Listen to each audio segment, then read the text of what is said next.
Maritain. Merci, cher Vincent, de ces mots d'introduction. Merci à vous tous d'être là. Merci à Jean-Noël aussi de cette invitation. Je vais juste commencer par dire que Jean-Noël a dit qu'il vous invitiez d'éminents spécialistes. Je pense être spécialiste de rien, sauf peut-être d'essayer de faire des synthèses, parce qu'il me semble que on peut être spécialiste de tas de choses, mais quand on manque le mouvement d'ensemble, on risque de ne rien comprendre. Donc voilà. Donc je ne suis pas le plus grand spécialiste au monde de Maritain. En plus, Maritain, c'est comme d'autres, il y a les guerres de spécialistes. Donc je ne suis pas du tout là-dedans, mais je vais essayer de vous dire un petit peu ce que j'ai cru comprendre de la pensée politique de Maritain. J'ai intitulé ce topo Maritain, christianisme et démocratie. Voilà, et je vais essayer de vous partager avec vous ce que j'ai compris de la pensée politique de Maritain. Donc, Maritain, quand même, peut-être pas ici, mais est tout de même aujourd'hui largement oublié. Donc, je dis quelques mots sur lui. C'est le petit-fils de Jules Favre, opposant au Second Empire. Maritain naît en 1882 dans une famille protestante, libérale et républicaine. Donc en fait, il est très bien, comme il faut, sans problème. Sauf qu'il se convertit à l'âge de 24 ans au catholicisme. Il se tourne d'abord vers Péguy et vers Léon Bloy. Et puis l'entre-deux-guerres va le consacrer comme l'un des principaux acteurs du renouveau thomiste. Ce qui est à la fois prestigieux et peut-être un peu enfermant. Il est aussi, pendant quelques années, l'un des compagnons de route les plus prestigieux du mouvement de l'Action française, notamment au sein d'une revue qui s'appelait la Revue Universelle, dirigée par son grand ami Henri Massis. Il va s'éloigner de Maurras au moment de la condamnation de l'Action française, en 1926. Il publie, pour s'en expliquer, un petit livre qui s'appelle « Une opinion sur Charles Maurras et le devoir des catholiques », donc la même année. Et le titre de son ouvrage suivant, Primauté du spirituel, en 1927, résonne évidemment comme une réponse aux politiques d'abord de Maurras.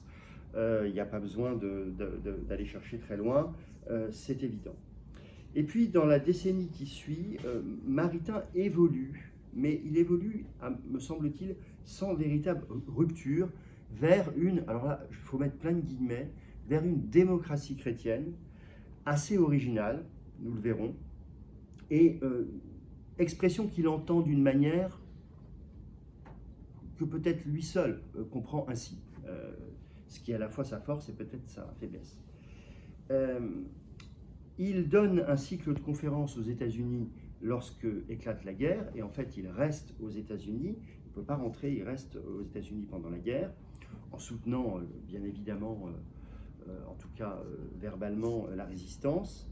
Et après la guerre, il sera à la fois proche d'un certain gaullisme et ami du cardinal Montigny, futur Paul VI. Il accueillera avec bonheur le Concile Vatican II, mais il manifestera avec force, notamment dans le Paysan de la Garonne, en 1966, son opposition, dirais-je, aux interprétations abusives du Concile Vatican II qui ont pu être proposées ensuite. Donc un destin quand même assez singulier. Alors on a coutume parfois, pas toujours, hein, mais quand même, ça a été souvent un peu présenté comme ça, d'opposer deux Maritains. D'un côté celui de trois réformateurs, livre des années 20, début des années 20, où il épinglait trois héros d'une modernité que furent Luther, Descartes et Rousseau. Alors pour lui, Luther marque l'essor de l'individualisme. Descartes, celui de l'angélisme d'une pensée désincarnée. Alors notre ami commun Denis Moreau, excellent philosophe et grand spécialiste de Descartes, serait, à mon avis, à raison, totalement en désaccord avec cette interprétation de Descartes. Mais en tout cas, voilà. Et puis Rousseau, l'expression qu'il utilise pour Rousseau, c'est le mimétisme de la sainteté, qui est une sorte de sainteté naturalisée et coupée de l'évangile, que Maritain exècre, là, pour le coup. Il était gentil, mais là, Rousseau, on sent que ça le hérisse. Et puis, on oppose à ça, de l'autre côté, le démocrate chrétien, là aussi entre guillemets, notamment du livre Les droits de l'homme et la loi naturelle, comme si au fond il y avait deux Maritains, une sorte de compagnon de route maurassien et puis une sorte de démocrate chrétien fréquentable et sympathique. Et en fait, je pense que les études les plus sérieuses sur Maritain montrent au contraire au fond une forme de continuité entre le néo-royaliste anti-moderne des années 20 et le défenseur de l'humanisme intégral, héros d'une chrétienté profane, qui sera par la suite Maritain. En effet, je pense qu'on peut dire que Maritain ne fut jamais vraiment le réactionnaire qu'on aurait pu croire, que certains ont pu entrevoir lors de son compagnonnage maurassien. Il y a eu une étude de Guillaume de Thieulois, qui a fait un très bon livre sur Maritain, qui s'appelle Le Chevalier de l'Absolu, où il dit ceci, je vous cite ce qu'il dit sur le rapprochement entre Maritain et l'Action française. Je cite Guillaume de Thieulois. Tout d'abord, Maurras et Maritain étaient unis par leur intransigeance et leur refus du libéralisme. Ils partageaient également une commune méconnaissance de l'histoire et de la politique pratique, oubliée au profit de vues plus théoriques, aussi paradoxal que cela puisse sembler dans le cas de Maurras. En fait, c'est pas paradoxal du tout. Au-delà de ces dégoûts, les deux hommes partageaient surtout un amour pour la civilisation chrétienne et ses soubassements gréco-latins dans l'ordre esthétique et dans l'ordre politique. Au fond, c'était une alliance plus culturelle que politique et qui a été parasitée par l'instrumentalisation du catholicisme par le maurassisme. Bon, j'ai beaucoup écrit sur l'Action française, mais ce n'est pas le sujet. Voilà un peu pour camper le décor, je dirais. Et puis, donc, je vais vous proposer de cheminer en 4 points. Tout d'abord, brièvement, dire qu'au fond, la pensée politique de Maritain est une pensée qui se nourrit de la tradition classique, au sens où il y a 2 grandes périodes dans la philosophie politique, la période classique qui va de l'Antiquité au Moyen-Âge et la période moderne de Machiavel à nos jours. Donc une pensée qui se nourrit de la tradition classique. Deuxième point, je verrai une critique de la pensée politique moderne autour du concept de souveraineté et une profonde réflexion sur l'État. Troisième point, j'interrogerai le rapport de Maritain avec cette démocratie chrétienne en l'appelant l'impossible démocratie chrétienne de Maritain. Et puis le quatrième point qui est pour moi le plus important, qui est le fait qu'il y a une véritable pensée, à mon sens très puissante et très novatrice, sur l'articulation de la notion de bien commun et de la notion de liberté. Donc premier point, une pensée qui se nourrit de la tradition classique. Bon, là on arrive à des choses très connues, très classiques justement. Pour Maritain, la politique ne naît pas d'un contrat, elle est une manifestation de la nature profonde de l'homme, qui est un animal politique. Maritain écrit « L'homme est un animal naturellement politique parce qu'il est un animal raisonnable ». Là, on a quelque chose qui est quand même très hérité d'Aristote. La nature de l'homme le pousse à constituer raisonnablement une société. Et évidemment, Maritain s'oppose à cette idée de Rousseau que l'homme de l'état de nature aurait été un être solitaire, un tout solitaire. Donc on a une filiation aristotélicienne assez claire dans le soubassement profond de la pensée d'Aristote. On retrouve aussi ce qui caractérise la pensée classique, mais chrétienne, et notamment de saint Thomas d'Aquin, que le politique n'est pas le tout de l'être humain. Alors, ce n'est pas les chrétiens qui ont inventé ça non plus. Il y avait cette interrogation dans la Grèce antique, chez Platon bien sûr, chez Aristote, chez Cicéron aussi pour Rome, de savoir si la vie la plus désirable était la vie active, la vie politique ou la vie contemplative. Donc on n'a pas attendu le christianisme pour s'interroger sur quelle était la visée ultime de l'homme et pour savoir que le politique n'est pas le tout de l'homme. Mais néanmoins, ça a été particulièrement bien formulé par le christianisme, et notamment par saint Thomas dans la Somme théologique, avec cette formule que vous connaissez sans doute: l'homme n'est pas ordonné à la société politique selon lui-même tout entier et selon tout ce qui est en lui. Et un peu plus loin, saint Thomas dit: mais tout ce qu'est l'homme et ce qu'il peut et ce qu'il a doit être ordonné à Dieu. Ce qu'il veut dire par là est un continent abyssal d'interrogation. Nous en parlions encore hier soir avec Vincent. Mais en tout cas, pour Maritain et pour ce qui nous intéresse, cette phrase de Thomas nous dit bien que l'homme est engagé tout entier comme partie de la société politique selon certaines choses qui sont en lui, mais pas selon tout ce qui est en lui. Et il y a finalement, à l'époque où Maritain écrit, la conscience chez lui qu'il y a deux écueils. D'une part, l'individualisme qui nie que l'homme puisse s'engager tout entier pour certaines choses dans la cité, et bien sûr, de l'autre côté, le totalitarisme qu'il voit naître sous ses yeux, qui absorbe l'homme dans la cité, qui a la volonté d'absorber l'homme dans la cité, dans toutes les dimensions de son être. Donc il y a bien des choses qui transcendent le politique et la vie de la cité, et ça c'est évidemment fondamental dans la pensée de Maritain. Excusez-moi, je prends une petite gorgée parce que sinon... Deuxième point, une critique de la pensée politique moderne autour des notions de souveraineté et d'État. Ce qu'on vient de dire sur cet héritage de la pensée chrétienne et thomiste explique, ce deuxième point que je vais évoquer, explique que Maritain ait posé une critique particulièrement aiguisée d'un concept qui est né avec la modernité, précisément avec Jean Bodin, puis développé par Hobbes et, ne l'oublions jamais, Bossuet, qui est quand même un ultra-moderne, tout évêque de mots futiles, qui est le concept de souveraineté. Concept qui va être ensuite idolâtré par les réactionnaires du XIXe siècle et leurs successeurs. Je cite une phrase de Maritain dans L'Homme et l'État. J'aime bien citer, hein. Je trouve que en fait, toujours mieux de citer que de paraphraser. Donc, voilà ce que nous dit Maritain. La souveraineté est un curieux exemple de ces concepts qui sont valables dans un ordre des choses et illusoires dans un autre. Il perd son poison quand il est transféré de la politique à la métaphysique.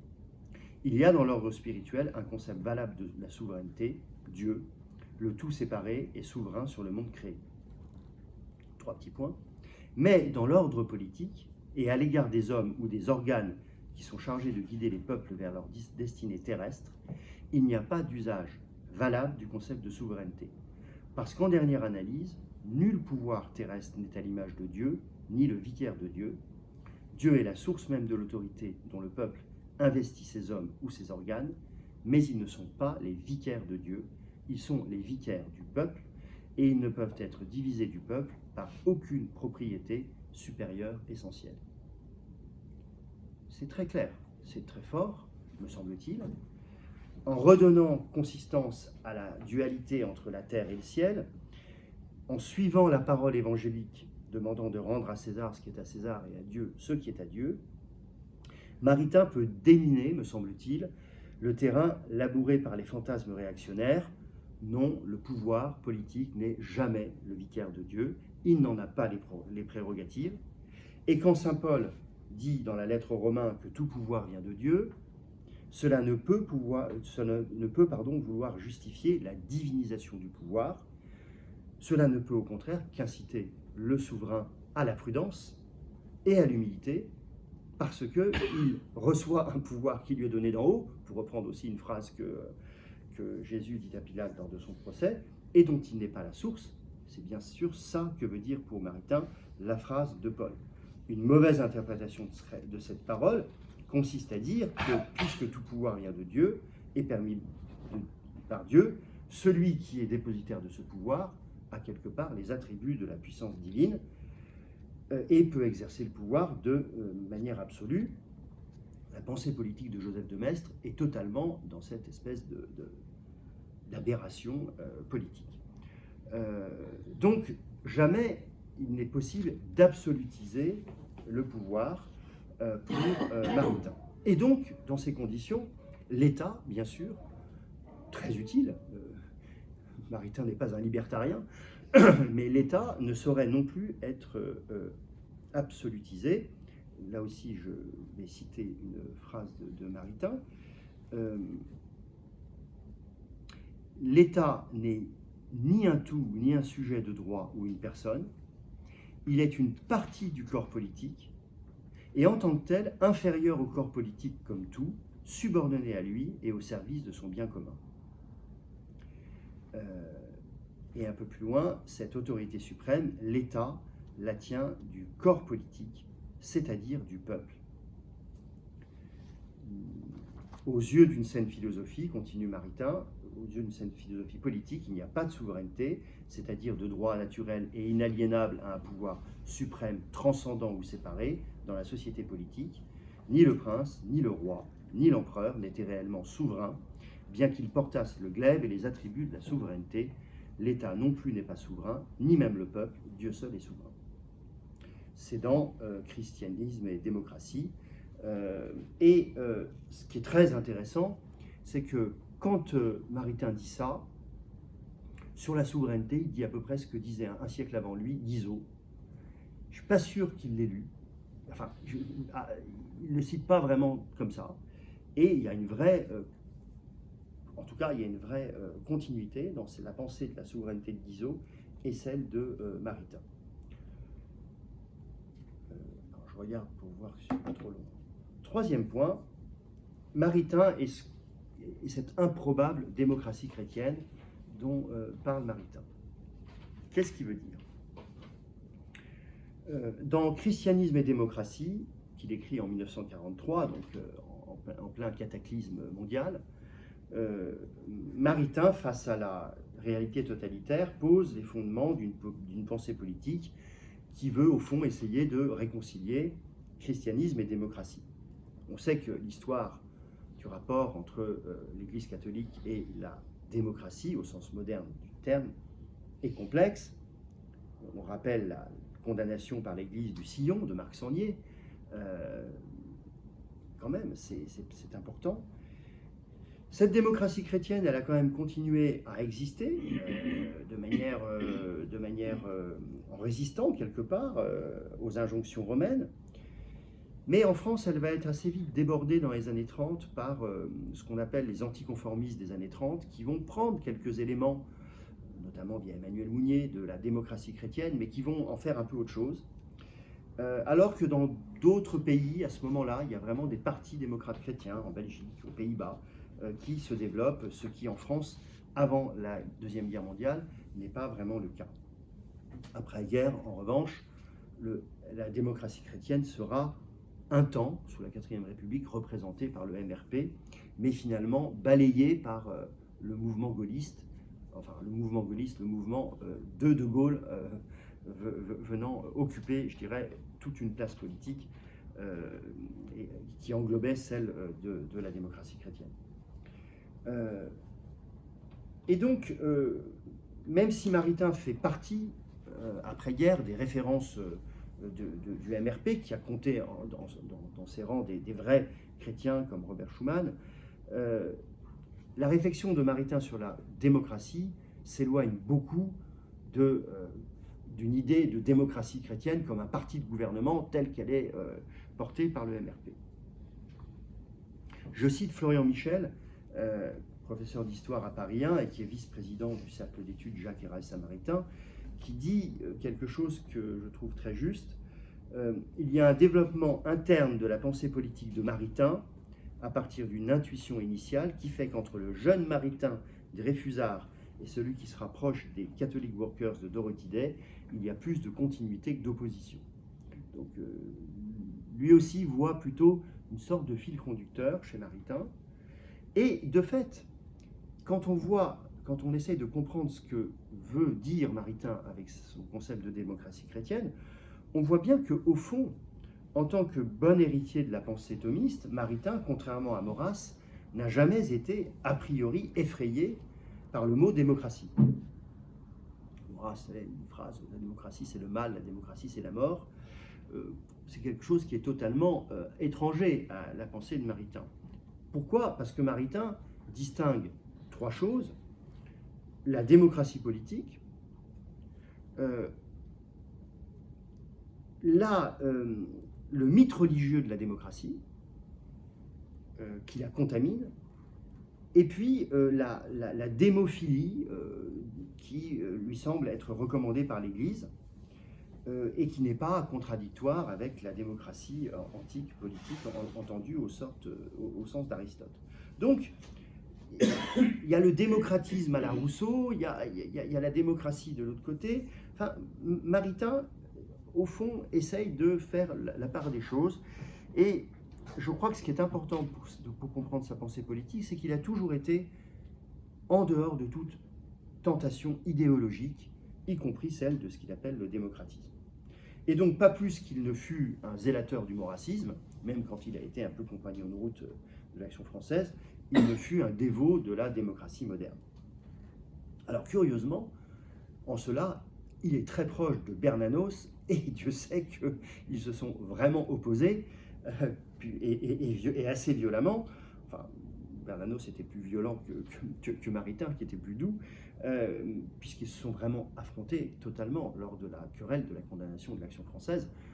Maritain s'en va, et Bernanos, qui était parti en 1919 parce qu'il avait compris que ça ne mènerait à rien, revient en disant: puisque le pape condamne, moi je reviens. Enfin, il revient un peu, hein. Mais enfin voilà. Donc ils sont vraiment complètement opposés à ce moment-là, mais ils vont curieusement d'ailleurs se retrouver en prenant la même position pendant la guerre d'Espagne, en soutenant les républicains espagnols, à contre-courant de leur camp idéologique, qui n'ont absolument pas compris pourquoi ces deux gars, tout d'un coup, disaient: non, mais enfin, on peut pas faire autre chose en conscience que de soutenir les républicains espagnols. Donc voilà, il y a vraiment quelque chose chez Maritain qui est loin des postures idéologiques. Mais il est vrai que sa pensée de la démocratie chrétienne est une pensée un peu abstraite, qui ne s'incarne pas dans une logique partisane politique, et ce qui fait qu'elle ne va pas vraiment s'inscrire dans la vie politique française. Alors qu'est-ce qu'il dit? Il milite pour, dit-il, une cité vitalement chrétienne. Alors, qu'est-ce que c'est qu'une cité vitalement chrétienne? Pour Maritain, c'est une cité fondée sur les principes du christianisme sécularisé et autonome par rapport à l'Église. Ça, il le dit dans Les droits de l'homme et la loi naturelle, texte de 1942. Donc il ne s'agit absolument pas du fantasme d'un retour à la chrétienté médiévale, dans un pays où tout le monde embrasserait à nouveau la foi catholique, parce que pour lui, l'objet immédiat de la cité temporelle, c'est la vie humaine avec ses activités, ses vertus naturelles, et le bien commun humain, et non pas la vie divine et les mystères de la grâce. Et donc, la société politique ne requiert pas de ses membres un credo religieux commun, une foi commune, pour être clair. Et donc, Maritain va jusqu'à dire, toujours dans Les droits de l'homme et la loi naturelle, qu'introduire une notion de bien commun particulier pour les fidèles d'une religion, fût-elle le catholicisme, serait introduire une division dans le bien commun temporel. Par ailleurs, Maritain récuse comme une pure fiction la recherche d'un minimum doctrinal commun. Là-dessus, il est assez pragmatique, pour le coup. Il sait bien qu'on n'y arrivera pas, et il propose au contraire l'effectuation, dit-il, d'une œuvre pratique commune. Plutôt que de chercher des grandes idées communes sur lesquelles on n'arrivera pas à se mettre d'accord, on peut peut-être avoir une pratique politique commune qui est bonne et qui peut nous réunir. Et au fond, il va fonder, dans ses textes d'après-guerre, sa conception de la démocratie chrétienne sur ce qu'il appelle le pluralisme, c'est-à-dire la possibilité de vivre ensemble dans la société autour d'un bien commun temporel, et notamment qu'on soit chrétien ou non chrétien. Vous voyez bien, je pense que ce mélange de libéralisme et d'humanisme qui constitue la politique de Maritain, en fait, n'existe pas à part chez lui. Ce qui est à la fois, ou qu'il reste à inventer, ce qui est à la fois ce qui est formidablement singulier, et puis ce qui est quand même un petit peu ce qui fait que ça peut pas avoir, ça n'a pas eu l'écho que ça aurait pu avoir. Mais ce serait peut-être excessif d'imputer à Maritain, à la faiblesse de son analyse et de son raisonnement, l'échec de sa vision de la démocratie chrétienne. Parce que, au fond, sa tentative de créer autre chose dans le monde moderne, elle met aussi en lumière la contamination de la démocratie libérale concrète par ce qu'il appelait le démocratisme. Et avec le recul, je pense que ça nous paraît assez évident. Le mythe religieux de la démocratie interdit désormais d'autres régulations de la démocratie que celles liées à une démocratie procédurale. Et à la fin du XXe siècle, la pensée d'un grand libéral comme le philosophe américain John Rawls montre bien que c'est l'évolution ultime d'une certaine conception de la démocratie qui, au fond, ne fonctionne plus que comme une procédure dans laquelle la question du bien est devenue absente, alors que cette question du bien, elle était non pas du tout absente, mais même très présente chez les fondateurs du libéralisme politique, notamment chez John Milton, et même encore chez Locke, tout comme la question de la vertu. Et donc, évidemment, poser les questions notamment poser la question de la vertu, nous oblige à poser la question de quelque chose qui dépasse l'homme, quelque chose qui délimite sa liberté, qui l'oriente. Et donc, au fond, on peut se poser la question de savoir si, quand Maritain dit que ce qu'il faut, c'est une pratique commune, si, au fond, il va assez loin. Est-ce qu'une pratique commune est possible lorsque elle n'est pas orientée vers une recherche, même confuse, même imparfaite, toujours nécessairement imparfaite, du bien? Et ça, c'est peut-être un petit peu la limite de sa conception de la démocratie chrétienne. Et je dirais que on peut penser, sans dire du mal de Maritain pour autant, je l'aime beaucoup, vous avez compris, je pense, mais qu'il s'est peut-être un peu illusionné. Et je suis assez frappé de voir qu'au fond, bien avant lui, presque un siècle avant lui, Tocqueville, dans son analyse de la démocratie, avait vu des choses extrêmement claires, notamment comme la nécessaire évolution individualiste de l'homme démocratique, qui malheureusement se traduirait par un despotisme démocratique.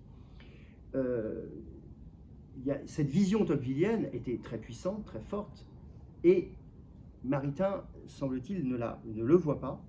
Là aussi, je ne sais pas exactement comment Maritain a lu ou pas Tocqueville, mais ce qui est sûr, c'est que Maritain écrit à une période où Tocqueville est dans les oubliettes de l'histoire des idées. Il faudra Raymond Aron dans les années 50 pour que Tocqueville qu'on redécouvre que ce n'était pas juste un écrivain dandy, aristocrate, machin, et que c'était un penseur majeur de la démocratie et donc du monde contemporain.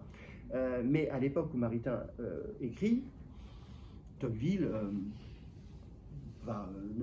n'est vraiment plus beaucoup, n'est plus connu et n'est plus lu. Donc ceci explique peut-être cela. Dernier point, et qui est pour moi le plus important, qui est l'analyse, la pensée de Maritain sur l'articulation entre le bien commun et la liberté. Et là, pour le coup, autant on peut trouver que sa vision de la démocratie chrétienne on peut avoir quelques limites, etc. Autant là je trouve qu'il a apporté beaucoup et de manière puissante. C'est incontestablement un des penseurs qui ont permis à la pensée politique catholique de se réconcilier avec la notion de liberté. avec au cœur le fait que la notion de liberté n'est jamais séparée de la question du bien commun. Ce n'est pas un objet d'étude séparé. Alors c'est sans doute dans Humanisme intégral, texte de 1936, que, après le travail théologique de Lubac, la pensée catholique fait vraiment sa seconde percée, la plus magistrale, vers l'idée de liberté politique et religieuse, en essayant de lui trouver des fondements solides. Maritain, notamment, s'attaque frontalement à une idée qui a été longtemps développée par les papes, c'est que l'erreur n'aurait pas de droit. Et cette idée qui a servi quand même de socle aux arguments des critiques de l'Église contre la liberté religieuse et contre la liberté politique, sachant que la liberté religieuse, c'est une liberté politique, bien évidemment. Je vous cite un passage d'Humanisme intégral que je trouve très fort. Voilà ce qu'écrit Maritain. « Une cité terrestre qui, sans reconnaître de droit à l'hérésie elle-même, assure à l'hérétique ses libertés de citoyen et lui accorde même un statut juridique approprié à ses idées et à ses mœurs, entre parenthèses, avec l'islamisme politique d'aujourd'hui, il y aurait peut-être quelques bémols à mettre au statut particulier, mais enfin bon, fermons la parenthèse. Autre temps, autre réflexion. Non seulement parce qu'elle veut éviter la discorde civile, mais aussi parce qu'elle respecte et protège en lui la nature humaine et les réserves de force spirituelle qui habitent l'univers des âmes.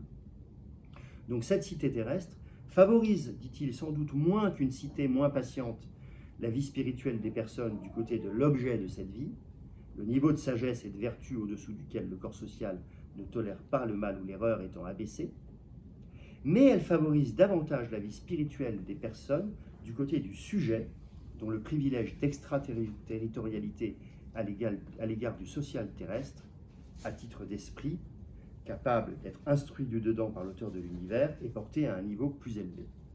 Qu'est-ce qu'il veut nous dire par là? Il veut nous dire qu'au fond, bien sûr,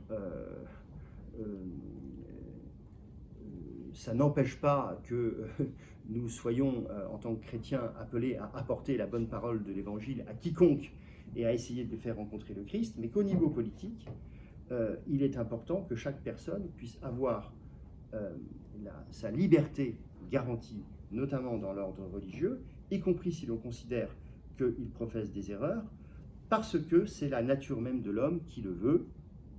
Au fond, la liberté politique et religieuse pour Maritain est nécessaire, non seulement parce qu'elle évite un mal qui est la discorde, ce qui est déjà pas mal, ou parce qu'elle permet un bien qui est la paix civile, ce qui est très bien aussi, mais parce que surtout, peut-être, elle respecte la personne humaine dans sa constitution, qui fait que tout être humain est capax Dei, pour reprendre l'expression des pères de l'Église, notamment de Grégoire de Nice, et qui fait que, au fond, chaque personne doit être respectée dans sa liberté, y compris quand nous jugeons que cette liberté n'est pas la vérité du Dieu révélé.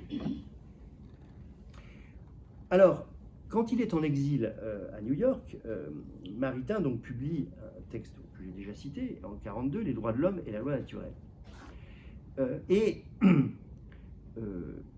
Bien évidemment, pour Maritain, l'Église, évidemment, professe la vraie religion révélée, mais bien évidemment, dit-il, c'est la mission spirituelle de l'Église qui doit être aidée, et non pas du tout le fait d'accorder un rôle politique à l'Église catholique qui serait un rôle temporel, avec des privilèges temporels par rapport aux autres religions. Donc il n'y a pas, du point de vue politique, dit-il, davantage à attribuer à l'Église catholique une différence de traitement pour elle et pour ses fidèles par rapport aux autres religions. C'est donc une conception pluraliste que propose Maritain. Et alors, ce qui est intéressant, c'est qu'il dit que cette conception pluraliste s'oppose à ce qu'il appelle une conception joséphiste, c'est-à-dire théocratique, et il l'oppose aussi à ce qu'il appelle une conception libérale, très étrangement, parce que ce qu'il dit est quelque part assez libéral. Et au fond, ce qu'il nomme libéral, c'est plutôt le radicalisme de la Troisième République anticléricale, mais qui est pour lui l'essence de la République française. Or, fondamentalement, quand il parle de cette question de la liberté politique et religieuse, quand il dit que ni l'État ni le peuple ne sont souverains, par exemple, il me semble que Maritain est bien plus proche du libéralisme qu'il ne le croit, bien plus proche de celui de Guizot, dont je parlais tout à l'heure, ou de celui de Benjamin Constant. Et une phrase comme celle que je vais vous citer, qui est dans Les droits de l'homme et la loi naturelle, je pense, le dit clairement. L'État n'a pas l'autorité, nous dit Maritain, de me faire réformer le jugement de ma conscience, pas plus qu'il n'a le pouvoir d'imposer aux ennemis son jugement sur le bien et le mal, ni de légiférer sur les choses divines, ni d'imposer aucune croyance, quelle qu'elle soit. La grande tradition libérale française du XIXe siècle dit à peu près la même chose, quelles que soient d'ailleurs les options religieuses des uns ou des autres, qui ne sont pas tout à fait les mêmes d'ailleurs. Donc, sa chrétienté profane, quelque part, n'est pas si éloignée d'un libéralisme, mais qui est un mot avec lequel il a du mal, sans doute à cause d'une ambiguïté de la politique française. Et ce qui est intéressant, c'est que bien que Maritain jamais ne fasse profession de libéralisme, les inquisiteurs du côté de l'Église catholique le considèrent comme tel. Enfin, en tout cas, comme un dangereux moderniste. C'est notamment le cas de l'attaque qui a été très très féroce contre lui en 1956 par un jésuite, Antonio Missineo, qu'on surnommait à Rome le Sicilien éruptif. Il devait être assez... Il devait être, comme disent les jeunes, il devait être assez vénère, le gars. Et donc, il a énormément attaqué Maritain dans la Civita Catholica, en expliquant que c'était, au fond, un moderniste libéral. Et donc, on est très loin, effectivement, chez Maritain, de cette idée qui avait encore cours pour quelques années seulement, puisque ça va se terminer au Concile Vatican II, qui avait encore cours dans l'Église pour quelques années seulement, cette idée que la liberté était toujours fatalement une licence absolument désastreuse et effrénée. Non, pour Maritain, la liberté fait partie de la nature de l'homme, créature de Dieu, et que c'est sur cette idée que l'Église va remodeler son discours, notamment à partir de Vatican II, et je pense que Maritain a été important dans la genèse de cela. Et au fond, l'idée de Maritain, qui va être celle de la pensée catholique, de la pensée politique de l'Église catholique depuis Vatican II, c'est de redonner à la politique moderne sa chance en lui permettant de se réancrer, en réaffirmant notamment ce qu'on a vu au début, que l'homme est par nature un animal politique, et en rappelant que cette nature politique de l'homme se conjugue nécessairement et toujours avec la liberté. Maritain, quelque part, l'homme n'est pas seulement agi, il agit.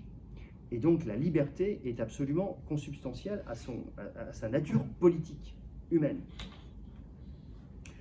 Et là, d'une certaine manière, là aussi c'est quelqu'un dont il ne semble pas que Maritain la cite beaucoup, mais ce que dit Maritain fait écho à ce que dit à peu près au même moment Hannah Arendt, notamment dans Conditions de l'homme moderne.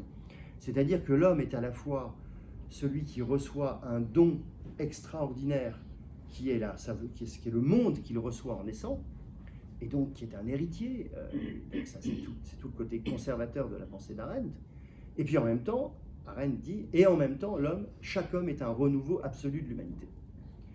Et on tient les deux ensemble, et il me semble que la pensée politique chrétienne de Maritain a aussi cette vision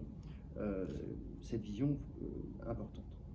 Et donc, il y a cette articulation de la notion de liberté avec la notion de bien commun. Alors, comment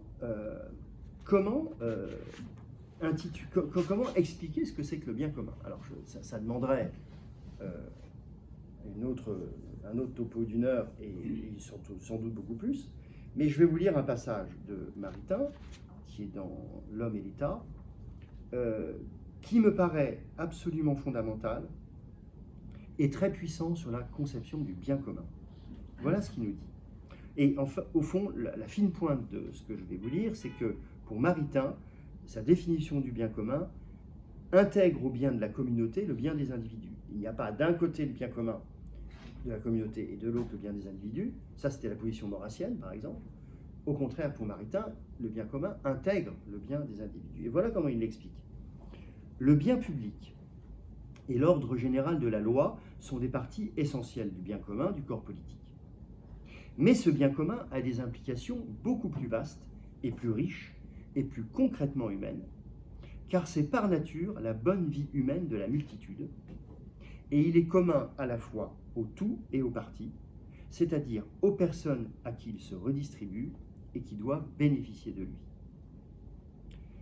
Le bien commun n'est pas seulement la somme des avantages et des services publics que l'organisation de la vie publique présuppose, tels qu'un sain régime fiscal, une force militaire suffisamment puissante, l'ensemble des justes lois, des bonnes coutumes et des sages institutions qui donnent sa structure à la société politique, etc., etc. Le bien commun implique aussi l'intégration sociologique de tout ce qu'il y a de conscience civique, de vertu politique et de sens de la loi et de la liberté, d'activité, de prospérité matérielle et de richesse spirituelle, de sagesse héréditaire inconsciemment à l'œuvre, de rectitude morale, de justice, d'amitié, de bonheur, de vertu et d'héroïsme dans la vie individuelle des membres du corps politique, dans la mesure où toutes ces choses sont d'une certaine façon communicables et font retour à chaque membre, l'étant à perfectionner sa vie et sa liberté de personne, et où elles constituent dans leur ensemble la bonne vie de la multitude. Pardon, c'était un peu long, mais c'est tellement juste, me semble-t-il, c'est tellement à l'opposé d'une vision idéologique d'un bien commun, enfin bon, Vincent, je pense, sera à peu près d'accord avec ça, on en a souvent parlé, d'un bien commun qui est une sorte de truc qui tombe du ciel et qui s'impose à vous, car vous savez, dans la discussion, au nom du bien commun, tu dois penser ça, alors vous n'avez plus qu'à vous taire, parce que au nom du bien commun, ma propre pensée n'a plus aucun intérêt. Maritain court-circuite tout ça, et il montre que les petites choses de la vie quotidienne, les petites implications des individus dans la vie de la cité, à quelque niveau que ce soit, participent d'une manière ou d'une autre, peut-être d'une manière un peu mystérieuse d'ailleurs, à ce bien commun. Et donc, bien évidemment, quand on a cette conception-là du bien commun, eh bien la poursuite de ce bien ne pourrait en aucun cas ignorer les droits de la personne humaine les plus élémentaires. Et c'est pour cela que quand le Concile Vatican II va proclamer la déclaration Dignitatis Humanae sur la liberté religieuse, disant que le droit à la liberté religieuse a son fondement même dans la dignité de la personne humaine, Maritain va exulter. Va exulter parce que il va dire, c'est dans le Paysan de la Garonne, c'est la liberté qu'a chaque personne humaine, en face de l'État ou de n'importe quel pouvoir temporel, de veiller à sa destinée éternelle en cherchant la vérité de toute son âme et en se confortant à elle telle qu'elle la connaît et d'obéir selon sa conscience à ce qu'elle tient pour vrai concernant les choses religieuses. Petite parenthèse que met Maritain, ma conscience n'est pas infaillible, mais je n'ai jamais le droit d'agir contre elle.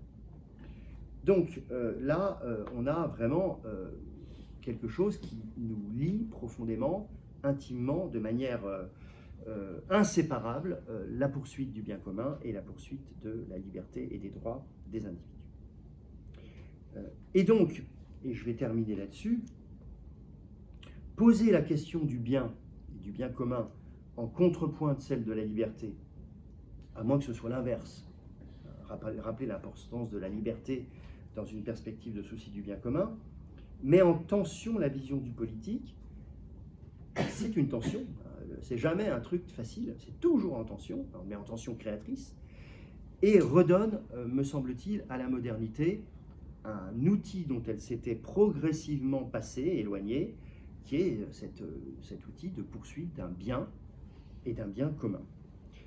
En ce sens, je pense qu'on peut dire que Maritain est le précurseur de cette synthèse de la pensée politique classique et de la pensée politique moderne que continueront ensuite de manière magistrale un certain nombre de penseurs catholiques, Jean-Paul II, bien sûr, ou Joseph Ratzinger, Benoît XVI, qui, pour citer Joseph Ratzinger, intitulait un de ses articles dans la revue Communio de 1984 « La religion chrétienne au secours de la démocratie ».